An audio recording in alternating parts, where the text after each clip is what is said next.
Hi hall welcome to our channel. ఈరోజు మన ఛానల్లో రెసిపీ వచ్చేసి చికెన్ పులావ్. ఇది మనం ఇంట్లో ఉన్న రైస్ తోటి ఎంతో టేస్టీగా ఎలా చేయాలో ఈ వీడియోలో అయితే నేనైతే చెప్తాను.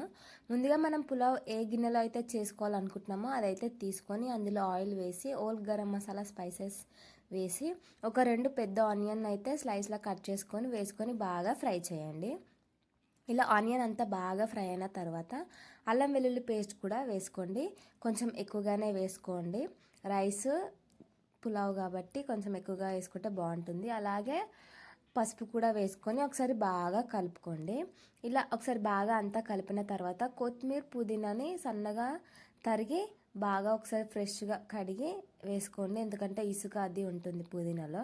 ఇలా ఒకసారి బాగా కలిపిన తర్వాత మనము చికెన్ అయితే చాలా నీట్గా కడుక్కొని వాటర్ ఏది లేకుండా మంచిగా ఇందులో యాడ్ చేసి బాగా ఉడికించాలి. ఆయిల్ అంతా కూడా పైకి తేలుతుంది, వాటర్ కూడా అంతా వస్తుంది. అలాగే ఒక టమాటాని కూడా వేసుకోండి.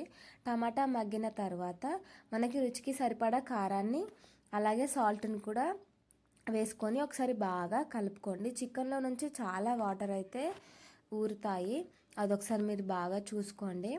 ఇలా కారం ఉప్పు వేసుకొని ఒకసారి బాగా కలుపుకొని మనకి కొంచెం పెరుగునైతే ఇక్కడ యాడ్ చేసుకోండి. పులావ్లోకి పెరుగు వేసుకుంటే బాగుంటుంది. ఇలా ఒకసారి బాగా కలిపిన తర్వాత మనము కొంచెం చికెన్ మసాలా అండ్ గరం మసాలా, ధనియాల పొడి ఇవన్నీ కూడా ఈ స్టేజ్లో యాడ్ చేసుకొని ఒకసారి బాగా కలుపుకోండి.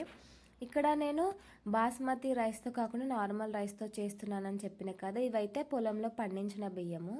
ఒక 2-3 టైమ్స్ బాగా కడిగి నానబెట్టుకోండి. ఇలా నానిన తర్వాత మనము ఇక్కడ యాడ్ చేసుకోండి. బియ్యాన్ని యాడ్ చేసుకొని బాగా కలుపుకోండి. నేనైతే 2 గ్లాసుల వరకు బియ్యాన్ని అయితే తీసుకున్నాను. ఈ గ్లాస్తో 2 గ్లాసుల బియ్యానికి మనము 4 గ్లాసుల వాటర్ అయితే పోయాలి. కానీ నాకు చికెన్లో వాటర్ అంతా ఊరింది కదా, అదైతే ఒక గ్లాస్ వరకు అయితే వస్తుంది. సో నేను 3 గ్లాసుల వాటర్ని అయితే యాడ్ చేసి కొంచెం పైనుంచి కస్తూరి మెంతి వేసి మీడియం ఫ్లేమ్లో దగ్గరికి బాగా ఉడకనిచ్చాను.